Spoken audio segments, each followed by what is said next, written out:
So, welcome to part 3.2 here in the Auction Reviews mini series.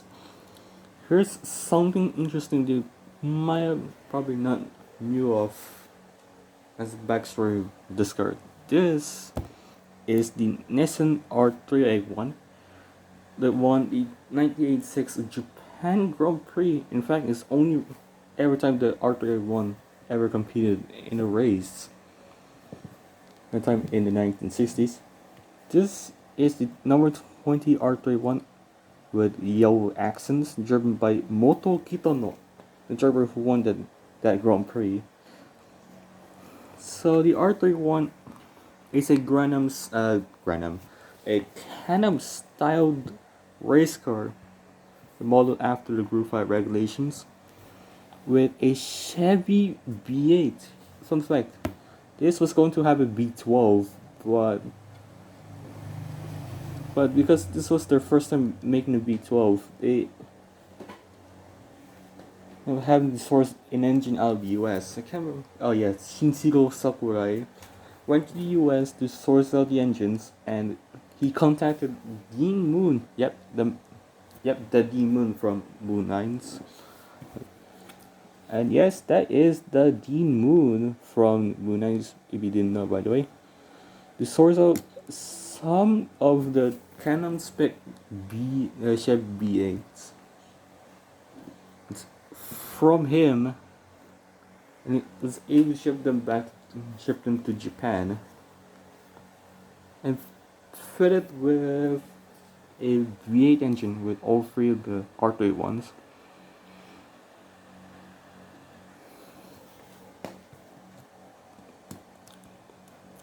And this is what we ended up with: a Nissan R381 with a Chevy V8 with oil lubricants from STP.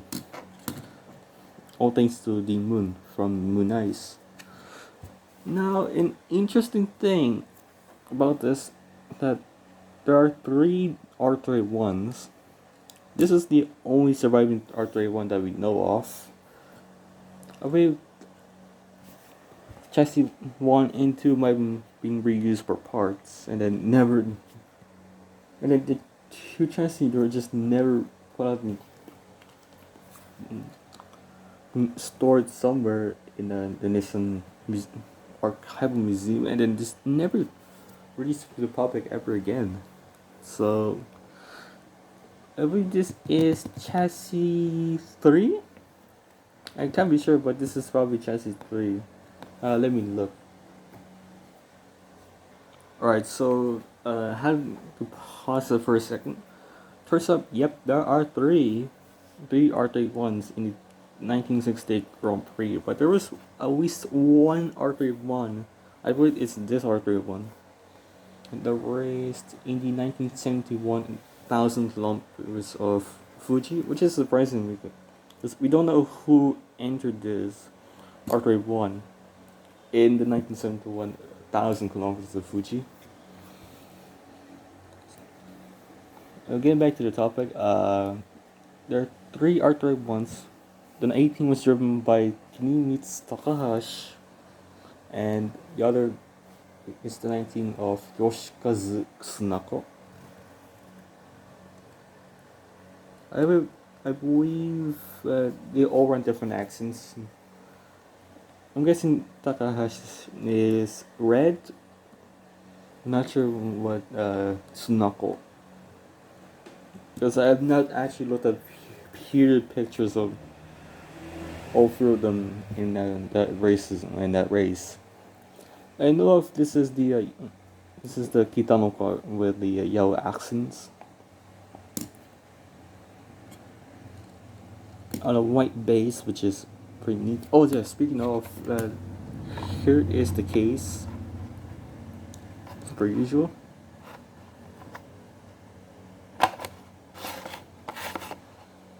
And I mined this for 1,500 for 1,500 pesos, which is an equivalent of like so 1,500 is an equivalent of $25 US. which is not that bad of a price considering how rare this is. Or at least I think of that this might be rare. I'm not sure what question what this car will have been in. This won't ask the Corvette. I just knew of this car from its stats. So yeah, without further ado, let's get to the actual review. We'll start out with the front of the car. We got the Nissan logo as will be used at the time, the number, and this is during the early the times of when sponsorship was just started being accepted. So Nissan naturally did not have any sponsors in at this time just yet. So as we get to the side of the car, we got the number again with a windscreen. Technically, it's a kind of like a circular windscreen that is hard plastic. We got the rear view mirror, just one.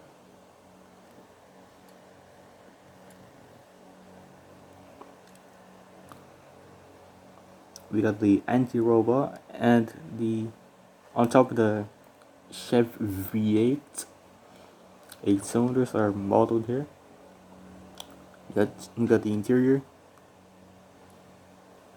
As per usual with anything from Kyosho, rubber tires. We got the latch for both the rear and front portions of the car. The old Nissan typeface. This will be used back in 1968. We continue further into the rear cover. We got the Pepsi logo and the Pepsi logos on both sides of the car, as well as STP just underneath of the rear wing. At this time, sponsorship was still just being accepted, and Pepsi and STP were the sponsors back in the 1968 race. And this is not a traditional one-piece rear wing as it be nowadays. This is actually a two-piece rear wing, in fact. So this rear wing is supported by hydraulics, as it will be adjusted for if needed for setup. So depending on the angles of corners, this will definitely help out in the corners. So one side of the wing will flip down by a certain amount of angles. I always that's what I heard of in early Daxon Cars or earlydaxoncars.com. This wing will flip down at a certain angle at each corner to help the car turn with the added benefit of the aerodynamics. So you can see the edge of the rear wing being modeled here. You can feel quite a bit of the texture. Of course, the hydraulics are painted in silver. And you got the rear, got the exhaust pipe, and a little bit of a grill, which is kind of slightly textured. Oh, I'm not sure if this one's textured. Yep, got a bit of a texture. I believe there are tailwinds. Yep, there are tailwinds in this. Oh yeah, I forgot to mention on the Corvette review. These are actually lenses. Because you know this is a kind of spec car, I wouldn't tell that these were genuinely lens set lens whites. Got a bit of a bend in the front of the car with a bit of the suspension pieces and model in there. Here, I'm trying to kind of see the suspension pieces. Let me turn up there. You got the fuel. Actually, no, this is the fuel tank and whatever that one. Oh yeah, that's the tube for the fuel tank. So we support it. You got the 2 seats and a steering wheel. Yeah, that's it for the small detail. I believe these were on Dunlop tires as they would use at the time, or Bridgestones. I think it's either Dunlop or Bridgestone. Can't be sure either one of these were tire manufacturers for Nissan at the time. So the likelihood this will be on Dunlop tires at the time. And of course, this is still the late 1960s, so you got the threaded tires rather, on pretty amazing American style rims, and the base, pretty flat base,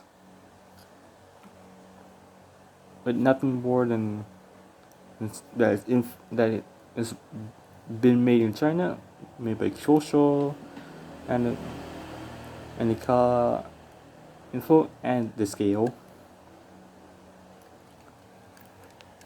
There's a bit of a kind of like a there's a radiators. Will be back here.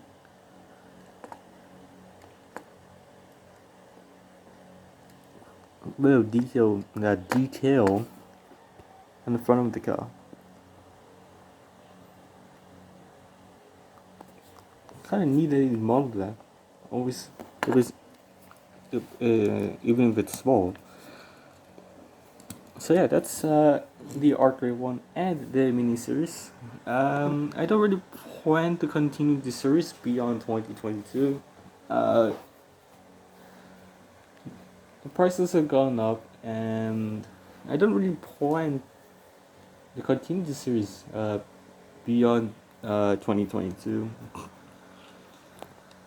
It's just the real high prices that maybe rethink on how I should spend money on diecast on.